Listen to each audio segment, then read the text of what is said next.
중국 4억 명의 목숨을 담보로 한 거대한 도박, 산샤댐의 시계가 멈추려 하고 있습니다. 언젠가는 폭파될 것이라던 황한리 교수의 섬뜩한 유언은 이제 현실이 되어 다가옵니다. 여러분은 댐에 갇힌 푸른 물만 보십니까? 그 아래 잠긴 진짜 괴물을 보셔야 합니다. 단 20년 만에 댐 바닥을 뒤덮은 22억 톤의 진흙. 상상조차 불가능한 무게입니다. 매년 1억 1천만 톤의 진흙이 댐의 심장을 파고들며 산샤댐을 서서히 질식시키고 있습니다. 중국 정부는 맑은 물은 남기고 진흙만 쏙 빼내면 된다고 큰소리쳤지만 현실은 거대한 진흙늪에 빠져 허우적대고 있는 꼴입니다. 내보낸 건 겨우 8억 톤. 하지만 쌓인 건 그 3배가 넘는 22억 톤의 거대한 뻘밭입니다. 이 진흙들은 이제 물을 담아야 할 공간을 빼앗고 댐의 수위를 강제로 끌어올리고 있습니다. 그 결과가 무엇인지 아십니까? 댐 본체가 견뎌야 할 압력이 임계치를 넘어선다는 뜻입니다. 바닥에 쌓인 22억 톤의 무게는 댐 기초를 불균형하게 짓누르며 보이지 않는 균열을 만듭니다. 지각이 이 엄청난 무게를 견디지 못하고 뒤틀리는 순간 대륙의 봉인은 그대로 찢어집니다. 단 한 번의 집중호우, 단 한 번의 미세한 지진에도 산샤댐은 거대한 모래성처럼 무너질 수도 있습니다. 185m 높이에서 쏟아지는 건 강물이 아닙니다. 22억 톤의 진흙과 섞인 액체 콘크리트입니다. 이건 그냥 강물이 아닙니다. 액체 콘크리트와 다름없는 진흙 해일이 4억 명의 삶을 단 몇 시간 만에 통째로 삼켜버릴 수도 있습니다. 전쟁 시 적국이 노리는 제일 타겟? 미사일도 필요 없습니다. 산샤댐은 스스로 붕괴할 수도 있으니까요. 1767대 177 건립 당시 쏟아졌던 유례없는 반대편은 사실 인류 최악의 재앙을 예견한 비명일지도 모릅니다. 폭파만이 유일한 해결책이다라는 전문가들의 절규를 중국은 언제까지 숨길 수 있을까요? 백두산의 마그마가 요동치고 내몽골의 지각이 비명을 지르는 지금 산샤댐은 마지막 숨을 몰아쉬고 있을지도 모릅니다. 오늘 밤 22억 톤의 진흙 무게를 견디지 못한 댐 본체가 단 1mm만 더 뒤틀린다면 어떻게 되겠습니까?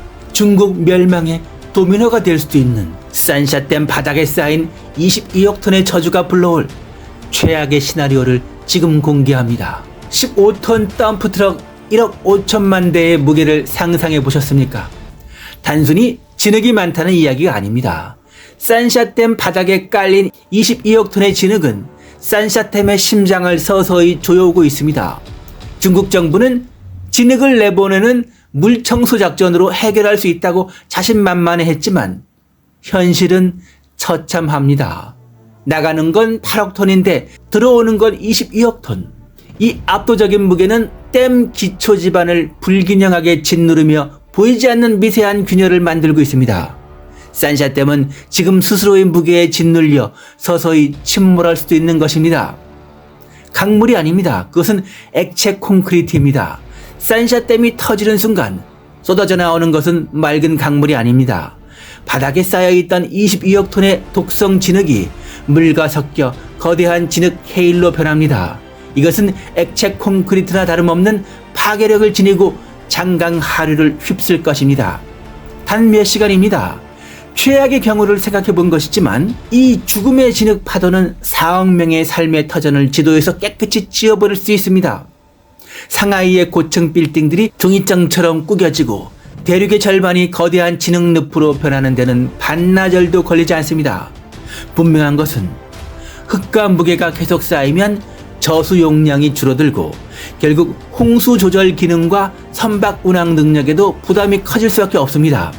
특히 상류 하천이 막히고 수위가 높아지면 큰 비와 홍수에 대응할 여력도 예전보다 약해질 수 있다는 분석이 나옵니다.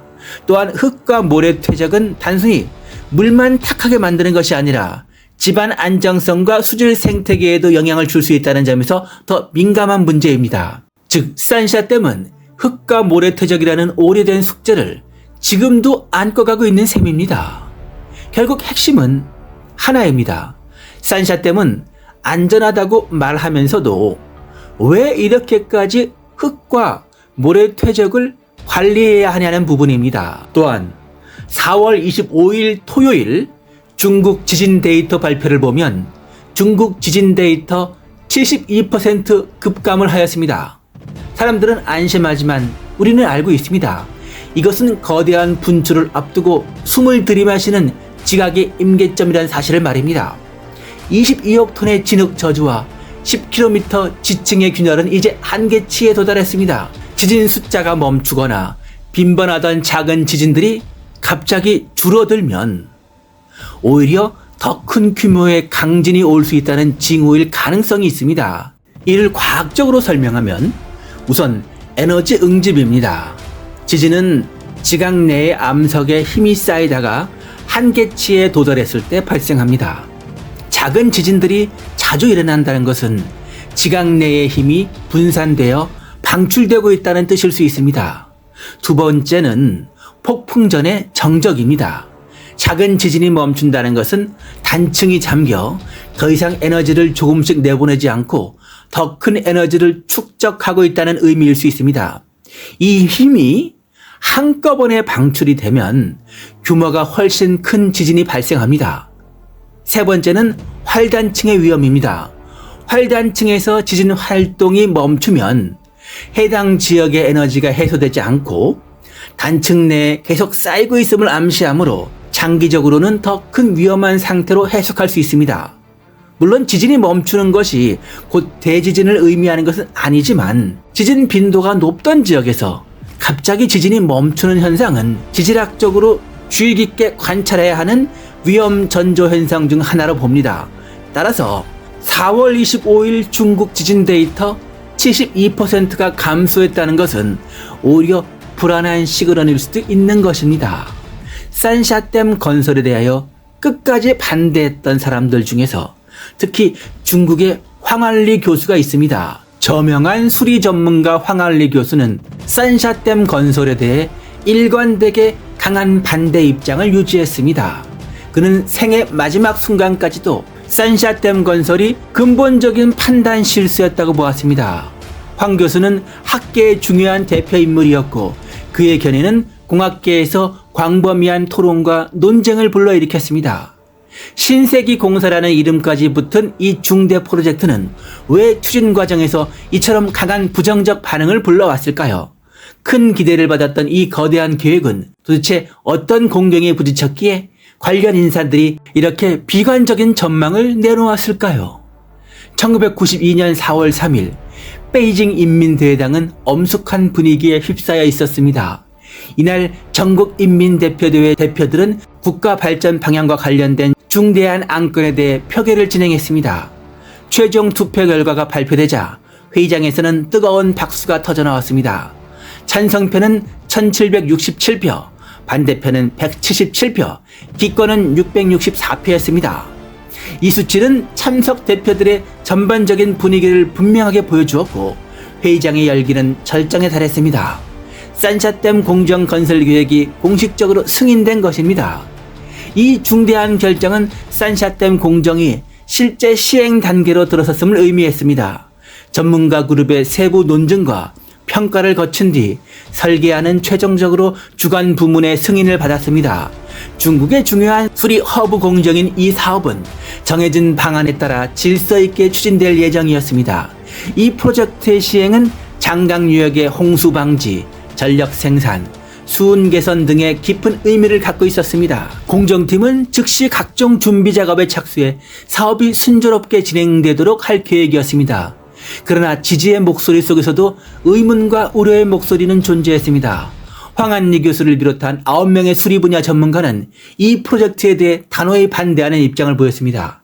그들은 전문적 관점에서 이 공사에 대해 명확한 이견을 제시했습니다. 그들의 목소리는 크지 않았지만 마치 고요한 수면에 돌 하나를 던진 것처럼 파문을 일으켰습니다. 황한리 교수와 동료 전문가들이 내놓은 반대 의견에는 깊이 들여다볼 만한 사고의 폭이 담겨 있었습니다. 전문적 관점에서 보면 이 반대 의견들은 엄격한 학술적 태도를 보여줄 뿐 아니라 관련 문제에 대한 깊은 인식과 신중한 판단을 반영하고 있었습니다. 이러한 전문적 입장에 기반한 이성적 사고는 관련 정책 결정에 중요한 참고 자료가 되었고 동시에 학자들이 학문적 진실을 향해 얼마나 집요하게 접근했는지를 보여주었습니다. 반대 이유 첫 번째는 이주 문제와 거대한 비용이었습니다. 산샤댐 건설은 넓은 면적의 토지가 물에 잠기는 결과를 가져오게 됩니다. 또한 100만 명이 넘는 사람들의 거주 환경을 직접적으로 바꾸게 됩니다. 이 대형 공사는 장강 유역의 홍수 방어 능력을 개선하는 동시에 지역 주민들의 생활에도 깊은 영향을 미치게 됩니다. 이 사람들의 이주 문제를 제대로 처리하고 그들이 입은 손실에 대해 합리적으로 보상하는 일은 당시 반드시 해결해야 할 두 가지 큰 과제였습니다. 이 과제들은 규모가 클 뿐 아니라 복잡한 사회적 경제적 요인을 포함하고 있었기 때문에 매우 신중한 대응이 필요했습니다. 어떻게 효과적인 이주 대책을 만들 것인지, 그리고 공정한 보상 기준을 어떻게 정할 것인지는 반드시 진지하게 고려해야 할 핵심 문제였습니다. 당시 계획된 건설 예산은 무려 2천억 위안에 달했습니다. 당시 중국의 경제 발전 수준을 고려하면 이 금액은 매우 거대한 규모였습니다. 이처럼 막대한 자금 투입은 당시 재정 상황에서 충격적인 숫자였고, 이 프로젝트가 얼마나 중요하고 거대한 사업이었는지를 잘 보여주었습니다. 두 번째 반대 이유는 전쟁 시 공격 목표가 될 수 있다는 우려였습니다. 산샤댐은 전쟁 시 적의 주요 공격 목표가 될 가능성이 매우 높다는 지적도 있었습니다. 만약 이 수리시설이 파괴된다면 극도로 심각한 재난적 결과가 발생할 수 있습니다. 이러한 잠재적 위협은 결코 무시할 수 없으며 그 파괴적 영향은 헤아리기 어렵습니다. 중요한 전략시설인 만큼 댐의 안전 상황은 지역 안보와 사회 안정에 직접적으로 연결됩니다. 황한리 교수는 생애 마지막 순간에도 자신의 학문적 입장을 굳게 밝혔습니다. 그는 산샤댐의 폐해가 그 가치보다 훨씬 크며 미래에는 철거될 가능성이 매우 높다고 보았습니다. 그의 이 견해는 그가 세상을 떠나기 전까지도 변하지 않았습니다. 산샤댐 공정의 기원은 100년 전으로 거슬러 올라갑니다. 이 중대한 공사의 역사적 맥락을 제대로 이해하려면 20세기 초로 시선을 돌려야 합니다. 1919년 순원은 건국 박약에서 처음으로 장강 산샤 지역의 수력 자원을 개발하자는 구상을 제시했습니다.